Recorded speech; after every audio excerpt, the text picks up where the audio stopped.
Hello student, welcome to ICT virtual classes.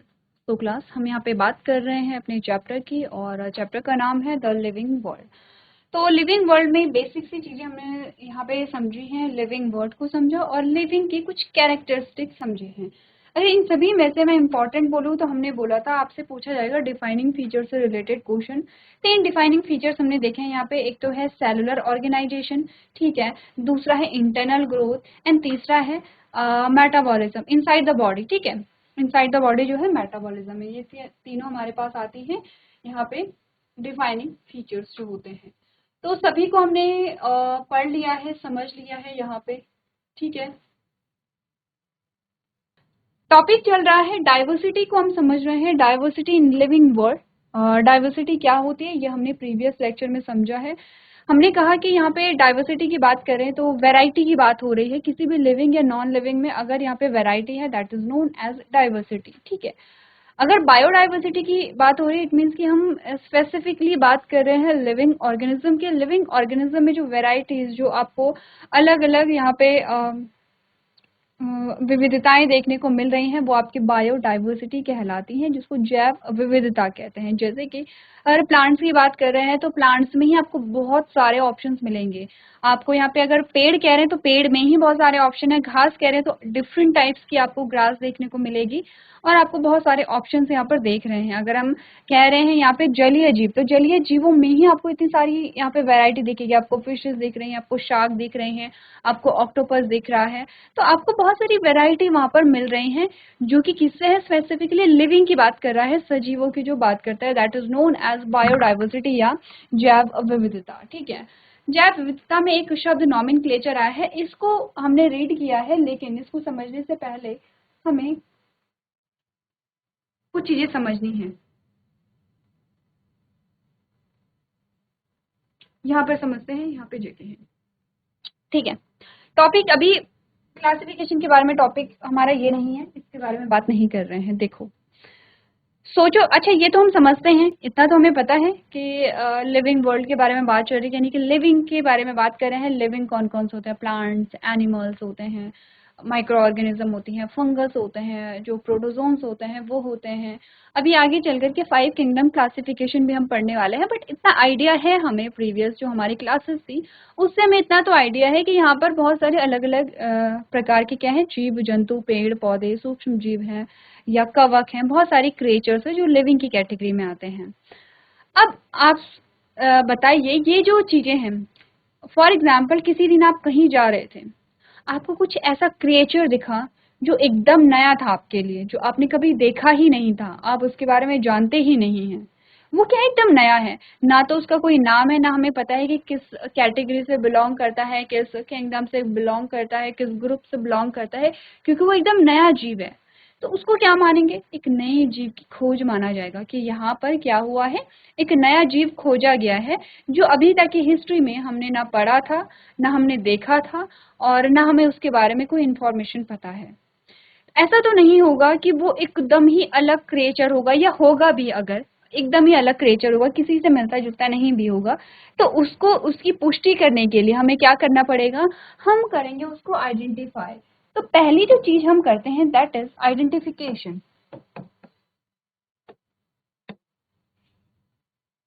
पहली चीज जो हम करते हैं,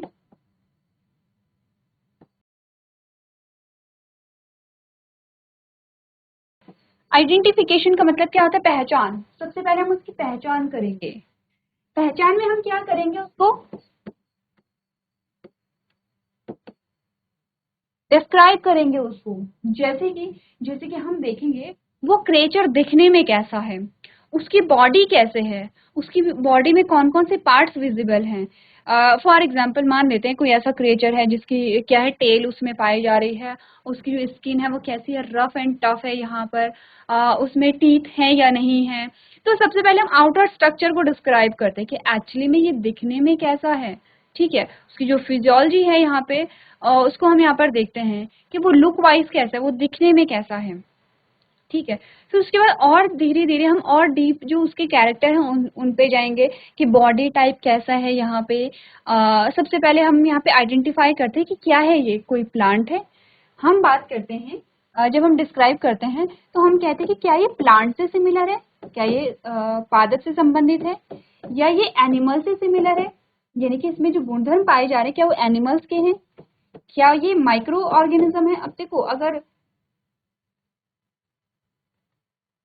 अगर हमने कहा कि वो हमें ऐसे ही दिखा है तो वो माइक्रो ऑर्गेनिज्म तो नहीं होगा। अगर इतना बड़ा है जिसमें टेल हमें दिख रही है, टीथ हमें दिख रहे हैं, तो माइक्रो ऑर्गेनिज्म तो नहीं होगा। बट हम देखेंगे कि कैरेक्टर कौन से हैं। हम बोलेंगे क्या ये कोई फंगस है, क्या ये कोई प्रोटोजोआ है। तो हम यहाँ पर ये जो हमारे पास कैटेगरी आती है, हम देखेंगे कि ये जो हमें ऑर्गेनिज्म मिला है ये किससे सिमिलर होगा। हम क्या करेंगे, उसको आइडेंटिफाई करेंगे, उसको डिस्क्राइब करेंगे, उसकी बॉडी को डिस्क्राइब करेंगे, ये दिखने में कैसा था, इसमें कौन कौन से बॉडी पार्ट्स थे, क्या ये मूव कर रहा है या नहीं कर रहा है मूव। तो ऑल ओवर जो भी हमें दिख रहा है, जो भी हमें समझ आ रहा है। अच्छा हाँ, एक और चीज, ऐसा नहीं कि इसको हम कोई भी आइडेंटिफाई कर देगा, किसी को भी ये दिखा और किसी ने भी इसको आइडेंटिफाई कर दिया, नो। इसको आइडेंटिफाई करने के लिए स्पेशलिस्ट चाहिए होते हैं, हर एक चीज में स्पेशलिस्ट होते हैं। जैसे कि टीचिंग में जो टीचर्स हैं आपके लिए, वो आपको सारी चीजें बताते हैं। जैसे कि मेडिकल फील्ड में डॉक्टर्स होते हैं, यहाँ पे उनको सारी नॉलेज होती है। ऐसे ही आपने कहा कि जब कोई नया जीव मिलता है तो उसकी आइडेंटिफिकेशन करने के लिए टैक्सोनॉमिक्स होते हैं, यानी कि ऐसे वो एक ऐसी फैकल्टी आप कह सकते हैं, या एक ऐसा ग्रुप आप कह सकते हैं जो स्पेशली क्या करता है, स्टडी करता है, जो भी जीव होते हैं उन पे स्टडी करता है, जो भी नए जीव पाए जाते हैं, जो नए क्रिएचर्स पाए जाते हैं उन पे स्टडी करते हैं। और कोई प्रोफेशनलिस्ट ही इसको क्या करेंगे, आइडेंटिफाई कर सकेंगे। आप और हम नहीं कर पाएंगे, क्यों? क्योंकि देखो, हम अगर यहाँ पर देखेंगे तो हम एक या दो फीचर्स ही देख पाएंगे, जैसे कि ये दिखने में कैसा लग रहा है, ठीक है, जैसे कि ये चल रहा है या नहीं चल रहा है, यही तो फीचर्स हैं जो बहुत नॉर्मल फीचर हैं। ये जो फीचर्स को स्टडी करेंगे, बहुत डीप स्टडी करते हैं, सारे फीचर्स को देखते हैं। और प्लस पॉइंट, इनको सारे के बारे, सारे फीचर्स इन्हें पता होते हैं। प्लांट्स, हर एक प्लांट्स, एनिमल, हर एक एनिमल, माइक्रो ऑर्गेनिज्म या फंगस है या प्रोटोजोन्स है, इनको यहाँ पे सबकी कैरेक्टर पता होंगे, तभी तो ये डिस्क्राइब करते हैं। पहले ये डिस्क्राइब करेंगे कि इसकी क्या क्या कैरेक्टरिस्टिक्स हैं, फिर ये देखते हैं कि ये जो कैरेक्टर है ये किससे रिलेटेड है, किससे संबंधित है ये, ठीक है। अब चलो, डिस्क्राइब तो हो गया है, डिस्क्राइब तो हो गया है। अब आता है कि इसका नाम क्या रखा जाए। अब देखो, हम जब भी इसके बारे में बात हो रही है तो हम कह रहे हैं कि कोई जो नया क्रिएचर हमें मिला है, क्रिएचर, क्रिएचर तो हम किसी के लिए भी यूज कर सकते हैं, क्रिएचर, संरचना, क्रिएचर हम किसी के लिए भी यूज कर सकते हैं। मैं आपको कह सकती हूँ कि आप एक क्रिएचर हैं। अब हमें नहीं पता कि क्रिएचर जो है वो एक इस स्पेसिफिक एनिमल को हम कह रहे हैं, क्योंकि क्रिएचर हम जनरली किसी को भी कह सकते हैं। तो अब क्या होगा, इसका एक ऐसा नाम रखा जाना चाहिए जो पूरे वर्ल्ड में क्या हो, यहाँ पर उसकी पहचान बने, या इस नाम से सारा जो वर्ल्ड है उसे जाने। जैसे प्रीवियस लेक्चर में हमने बात की थी, हमारा नाम होमोसेपियंस है, मैंगो का नाम मैंजीफेरा इंडिका है। तो यहाँ पर मैंजीफेरा इंडिका इंडिकेट करता है कि हम बात कर रहे हैं मैंगो की, होमो सेपियंस इंडिकेट करता है कि हम बात कर रहे हैं ह्यूमंस की। और ये सारे जो पूरा जो वर्ल्ड है उसमें चलता है। इसको साइंटिफिक नेम कहते हैं। साइंटिफिक नेम चेंज नहीं होता है, किसी भी रीजन, किसी भी कंट्री के अकॉर्डिंग ये चेंज नहीं होता है, ये एज इट इज रहेगा। जैसे कि वाटर का formula as it is at is रहता है हर जगह, जैसे कि ग्लूकोज का जो फॉर्मूला है वो एज इट इज रहेगा, चाहे आप कहीं भी जाएंगे वो एक ही जैसा रहेगा। ऐसे ही आपने कहा कि जो साइंटिफिक नेम होता है वो हर जगह आप जाएंगे वो सेम ही रहेगा। तो अब सेकंड जो स्टेप आता है वो आता है यहाँ पे नोमेनक्लेचर का। नोमेनक्लेचर से रिलेटेड एक पैराग्राफ प्रीवियस लेक्चर में आपने थोड़ा सा समझा था।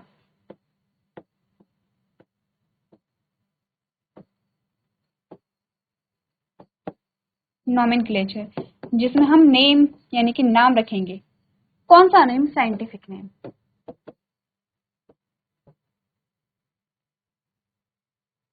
साइंटिफिक नेम, ठीक है, वैज्ञानिक नाम का रखा जाता है, जिससे कि हम इसको बुला पाए कि इसका नाम क्या है।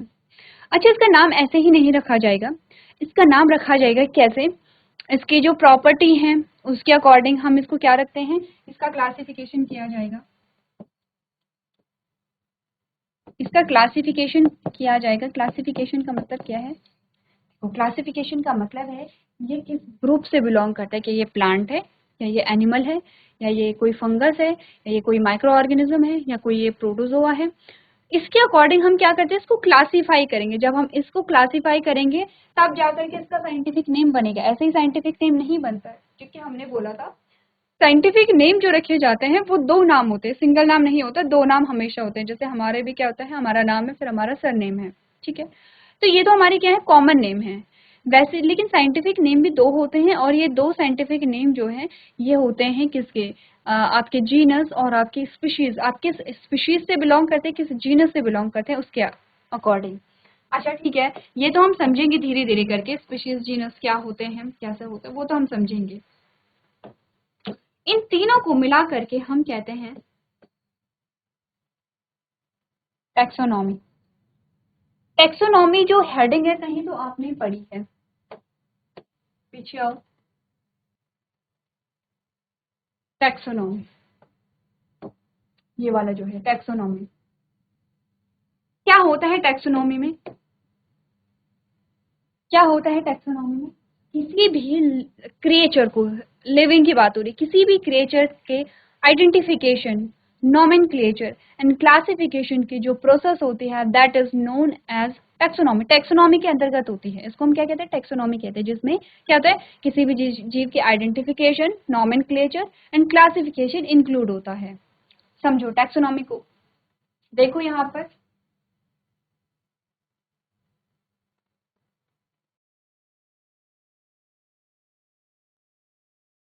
चलो, तो टैक्सोनॉमी जो है वो क्लियर हुई। अब आओ यहाँ पे सिस्टमैटिक्स पे, ठीक है। आपकी नेक्स्ट जो हेडिंग थी, नोमेनक्लेचर के बारे में और भी बातें करेंगे, ठीक है। पहले आओ सिस्टमैटिक्स क्या होता है। सिस्टमैटिक्स का मतलब क्या होता है, देखो आपको ये पता है जब इवॉल्व हुए हैं जो जीव, इवोल्यूशन हमने पढ़ा है, और इवोल्यूशन में हम समझते हैं कि एक कैटेगरी जो है वो डेवलप होकर के दूसरी कैटेगरी में यहाँ पे डेवलप हो जाती है। जैसे कि जो रेप्टाइल्स यहाँ पर हैं, तो रेप्टाइल्स से क्या है, जो बर्ड्स हैं और जो मैमल्स हैं वो यहाँ पे इवॉल्व हुए हैं। दो कैटेगरी है यहाँ पे। अगर मैं आपको सिंपल वर्ड्स में समझाऊं, दो कैटेगरी है या दो ग्रुप है। अच्छा ये समझ रहे हो ना, लिविंग ऑर्गेनिज्म के ग्रुप के बारे में बात हो रही है। दो ग्रुप है यहाँ पे लिविंग ऑर्गेनिज्म के, उनके बीच में क्या रिलेशन है यहाँ पे, उस रिलेशन की जो स्टडी है उसी को हम क्या कहते हैं, सिस्टमैटिक्स कहते हैं। तो टैक्सोनॉमी एंड सिस्टमैटिक आपके पास एक हेडिंग आती है, ठीक है। तो उसको हम क्या कहते हैं, सिस्टमैटिक्स कहते हैं। अब चलो रीड कर लो सिस्टमैटिक्स, आपको और ज्यादा क्लियर यहाँ पे होगा। The word systematics is derive from a Latin word systema. जो सिस्टमैटिक्स है वो लैटिन भाषा का शब्द है सिस्टमा, सिस्टमा से बना है सिस्टमैटिक्स। अच्छा सिस्टमा का मतलब होता है क्या, which means systematic arrangement of organism, systematic arrangement of organism. Linnaeus used a systema nature as a title of his book. He coined the term systematic in 1751. ठीक है, उन्होंने 1751 में ये जो शब्द है वो यहाँ पे यूज किया है। Systematic is the branch of science that deals with a unique properties of species and groups to recognize, describe, name, and arrange the diverse organism according to an organized plan. In 1961, Simpson defined a systematics as a study of a diversity of organism and all their comparative and evolutionary relationship based on a comparative anatomy, physiology, biochemistry and ecology। देखो यहाँ से समझो, जो main जो आपको समझना है वो ये है, यहाँ से सिर्फ यहाँ से और यहाँ तक ऊपर की जो चीजें हैं ये हमें पता है कि ये लैटिन भाषा का शब्द है सिस्टमा, सिस्टमा से बना है सिस्टमैटिक्स। लीनियस ने जो है जो सिस्टमा है उसे अपने बुक टाइटल में यूज किया था। Linnaeus used systema nature as a title of his book, ठीक है। तो और यहाँ पर सबसे पहले कब कॉइन किया था, 1751 में। फिर कह रहे हैं कि 1961 में जो सिम्पसन है उन्होंने डिफाइन किया है सिस्टमैटिक्स को, उन्होंने एक परिभाषा दी है। क्या परिभाषा दी है, study of diversity of organism, organism में जो डाइवर्सिटी है उसके जो उसका जो अध्ययन है, और and all their comparative and evolutionary relationship based on comparative anatomy, physiology and biochemistry and ecology। और जो जीव हैं उनके बीच में क्या है, उनका कंपैरेटिव एंड इवोल्यूशनरी रिलेशनशिप की स्टडी जो होती है क्या क्या है। आपने बोला किसी भी जीव की जो डाइवर्सिटी है, यहाँ पे study of diversity of organism, जीवों में जो विविधता है उसका अध्ययन, और जीवों के बीच में जो कंपैरेटिव एंड इवोल्यूशनरी रिलेशनशिप है, उनके बीच में जो संबंध है उसकी जो स्टडी है उसको हम क्या कहते हैं, सिस्टमैटिक्स कहते हैं। अगर सिंपल वर्ड्स में मैं बोलूं तो देखो, आपने इवोल्यूशन, जब आप क्लास 12th में जाएंगे तो आप इवोल्यूशन को समझेंगे, और हम समझते हैं कि इवोल्यूशन जो हुआ है एक प्रोकैरियोटिक सिंगल सेल से, यहाँ पर जो जीव हैं उन वो इवॉल्व हुए हैं। हमने ये भी समझा है, जब हम आगे पढ़ेंगे जो हमारे पास आने वाले जो अपकमिंग चैप्टर्स है वहां पर भी हमें समझ में आएगा कि कैसे रेप्टाइल से जो बर्ड्स हैं और जो मैमल्स हैं वो इवॉल्व हुए हैं। ठीक है, कैसे जीव जो हैं वो इवॉल्व हुए हैं, उनमें चेंजेस आए हैं और उनमें जो कैरेक्टर्स हैं वो डेवलप होते गए हैं, और फाइनली वो एक अलग ही ग्रुप यहाँ पे बन जाता है। तो उनके बीच में, दो ग्रुप के बीच में जो समानता है, जो रिलेशन है, और जो यहाँ पर इवोल्यूशन के जो एविडेंस है वो सारे क्या आ जाते हैं यहाँ पे, सिस्टमैटिक्स में इन्वॉल्व होते हैं। The word systematics and taxonomy are often used interchangeably by the biologist. Systematics include the following। अच्छा, बोला गया कि सिस्टमैटिक्स में कौन कौन से पॉइंट्स जो हैं वो इंक्लूड होते हैं। ठीक है, तो आपने कहा कि क्या होता है यहाँ पे, the word systematics and taxonomy are often used interchangeably by the biologist. ठीक है, सिस्टमैटिक्स एंड टेक्सोनॉमी में क्या डिफरेंस है ये समझ आए। टेक्सोनॉमी बात करता है किसी भी जीव की पहचान करना, उसका नाम रखना, उसका वर्गीकरण करना। सिस्टमैटिक्स जो है वो मेनली फोकस किस पे करेगा, यहाँ पे जो दो ग्रुप हैं उनके रिलेशनशिप पे। कैसा रिलेशनशिप है, कंपैरेटिव और इवोल्यूशनरी रिलेशनशिप जो है उस पे ये बात करता है। ठीक है, तो बात हो गई है सिस्टमैटिक्स के बारे में। हम बात करेंगे अब आइडेंटिफिकेशन, क्लासिफिकेशन के बारे में, और क्या क्या एडवांटेजेस है क्लासिफिकेशन के बारे में। देन नोमेनक्लेचर, ये तीन ही तो वर्ड्स हमारे पास आ रहे हैं। उससे पहले एक बार सिस्टमैटिक्स को आप लोग पढ़ लेंगे।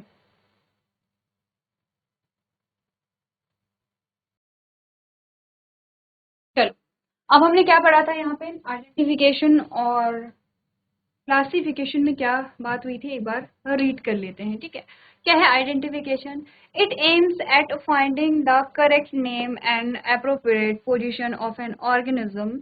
The morphological and anatomical characters are examined for proper identification. Identification का मतलब होता है पहचान करना, ये जो जीव है ये किस ग्रुप से बिलोंग करता होगा, इसमें जो कैरेक्टर्स हैं वो किसके कैरेक्टर्स यहाँ पर पाए जा रहे हैं। And now we will talk about the classification। ठीक है, क्लासिफिकेशन क्या है, it is almost impossible to study all the living organism. देखो, जितने भी जीव हैं उन सभी की इंडिविजुअली स्टडी करना पॉसिबल नहीं है। हम ह्यूमन का एग्जाम्पल लेते हैं और हमने कहा कि हर एक मनुष्य को अगर हम स्टडी करें तो क्या पॉसिबल है कि हम सभी की स्टडी कर पाएंगे, पॉसिबल नहीं है, क्योंकि जो मनुष्य होते हैं वो एक जैसे हैं। उनका जो यहाँ पे आपने कहा बॉडी ऑर्गेनाइजेशन है वो एक जैसा है, एक ही स्पीशीज के हैं और सेम कैरेक्टर शेयर करते हैं। उनकी बॉडी एक जैसे है, उनकी बॉडी में जो मेटाबॉलिक रिएक्शंस होती हैं वो एक जैसे हैं, उनके ऑर्गन सिस्टम जो है वो एक जैसे हैं और एक ही फिनोमेना पे सब काम करते हैं। तो हमने क्या किया, हमने किसी एक ह्यूमन बॉडी को स्टडी कर लिया है और सभी पे वही चीजें अप्लाई होती हैं, जिसके बेसिस पे आप देख रहे हैं कि जो मेडिकल फील्ड है वो काम करता है। तो यही कह रहा है कि देखो सारे ऐसे ये सेम चीज अप्लाई होती है सारे जितने भी आपके लिविंग ऑर्गेनिज्म हैं, जितने भी आपके और जो एनिमल्स हैं उन पे, जितने भी और अदर क्रिएचर्स हैं या प्लांट्स की बात चल रही है। आपने बोला कि हम हर एक की स्टडी नहीं कर सकते हैं। हमने फिर क्या किया, हमने ये देखा एक जैसे गुणधर्म, एक जैसे समानता रखने वाली जो जीव है उनका एक ग्रुप बना दिया है। फॉर एग्जाम्पल कि 10,000 का एक ग्रुप है, 10,000 सदस्य उस ग्रुप में हैं। अब उनके जो गुणधर्म है वो एक जैसे हैं, तो हमने क्या किया, 10,000 की स्टडी नहीं की, हमने सिर्फ एक की स्टडी की। जब हमने एक की स्टडी की तो हम बाकी के जो सदस्य हैं उनके बारे में जानते हैं। तो यही काम करता है क्लासिफिकेशन, ग्रुपिंग यानी कि वर्गों का निर्माण करना, अलग अलग वर्ग बनाना समान गुणधर्म के आधार पे, सेम कैरेक्टरिस्टिक्स के बेसिस पे, और तब जाकर के उनकी स्टडी करना, इसी को हम क्लासिफिकेशन कहते हैं। तो यही कह रहा है कि सभी की स्टडी करना पॉसिबल नहीं होता है, so it is necessary to devise some means to take this possible. तो इसीलिए हम ग्रुप बनाते हैं जिससे कि एक जैसे जो जीव है वो एक ग्रुप में आ जाएं। This can be done by classifying the organism, और ये जो होता है वर्गीकरण के द्वारा पॉसिबल हो सकता है। दस classification is the process by which organisms are grouped into a categories based on some easily observable characters। यहाँ से जो है डेफिनेशन स्टार्ट होती है क्लासिफिकेशन की, यहाँ से ये क्लासिफिकेशन की डेफिनेशन है, नोट करनी है। क्या है? Classification is the process by which organisms are grouped into categories based on some easily observable characters. वर्गीकरण क्या है? एक प्रक्रिया है जिसमें हम जीवों को अलग अलग वर्गों में विभाजित करते हैं कुछ सामान्य गुणधर्मों के आधार पर, जो कि हमें क्या है क्लियरली विजिबल होते, इजीली ऑब्जर्व आप उसे कर सकते हैं। Biological classification is the scientific arrangement of organism in a hierarchy of groups and subgroups on the basis of similarities and differences in their traits। तो क्या होता है? बायोलॉजिकल क्लासिफिकेशन के एक साइंटिफिक अरेंजमेंट है, एक क्या है यहाँ पे अरेंजमेंट देखा गया है किसका? ऑर्गेनिज्म का, in a hierarchy of groups and sub groups. यहाँ पर हम जो ग्रुप बनाते हैं वो सिमिलैरिटी और डिससिमिलैरिटी को देखते हैं। किसी जीव को एक ही ग्रुप में रखना है या नहीं रखना है, उसके लिए देखना पड़ेगा क्या क्या गुणधर्म मिल रहे हैं, कौन से गुणधर्म नहीं मिल रहे हैं। तो ये सारी चीजें ऑब्जर्व की जाती हैं। तो नेक्स्ट जो आपका पॉइंट आता है वो है क्या क्या एडवांटेजेस होते हैं यहाँ पे क्लासिफिकेशन के। ये घर में एक बार रीड करके आना, होमवर्क में होगा आपके लिए। रूल्स क्या क्या है नॉमेनक्लेचर के, उसके बारे में बात करेंगे, और हम बात करेंगे क्लासिफिकेशन के बारे में, यानी कि टैक्सोनॉमिक कैटेगरीज के बारे में हम बात करेंगे। क्या होती है टैक्सोनॉमिक कैटेगरीज? आपकी बुक में दिया गया होगा, जैसे किंगडम है, जैसे फाइलम है, देन आपके पास क्या आती है? क्लास आती है, ऑर्डर आता है, फैमिली आती है, जीनस आता है, एंड स्पीशीज लास्ट में आती है। ये जो कैटेगरीज है एक बार इनको देख करके आना और जस्ट रीड करके लेके आना। तो आज के सेशन में हम इतना ही करेंगे। अभी तक क्लास में रहने के लिए आपका धन्यवाद।